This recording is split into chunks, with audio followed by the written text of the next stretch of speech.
জানো তো, আমার যখন মন খারাপ হয় বা কোনো কারণে আমি একটুখানি আপসেট থাকি, তখন আমি চলে যাই রান্নাঘরে রান্না করতে।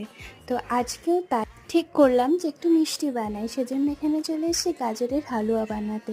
তো ফার্স্টেই আমি কাজু বাদামগুলোকে ঘিতে ভেজে নিলাম, তারপর ঘিয়ের মধ্যে তেজপাতা দিয়ে গাজরটাকে ভালো করে ভাজলাম যতক্ষণ না এটা থেকে কাঁচা গন্ধ যাচ্ছে। তারপর দিয়ে দিলাম দুধ, আর এই দুধটা কিন্তু ফুল ক্রিম দুধ ছিল। আর দুধ দেওয়ার পর এলাচ দিয়ে দিলাম, আর খুবই গরম লাগছিল। তারপর দিয়ে দিলাম ভেজে রাখা কাজু। এবার দুধের সাথে গাজরগুলো ভালোভাবে সেদ্ধ হয়ে গেলে ওর মধ্যে দিয়ে দেবো কিছুটা বাতাসা, আর দিয়ে দেবো চিনি।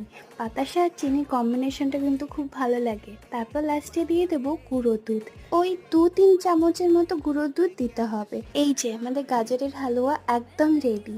আমার মিষ্টি মিষ্টি সাবস্ক্রাইবারদের জন্য এই গাজরের হালুয়া রেসিপিটা শেয়ার করলাম, আর জানো তো খুব টেস্টি হয়েছিল।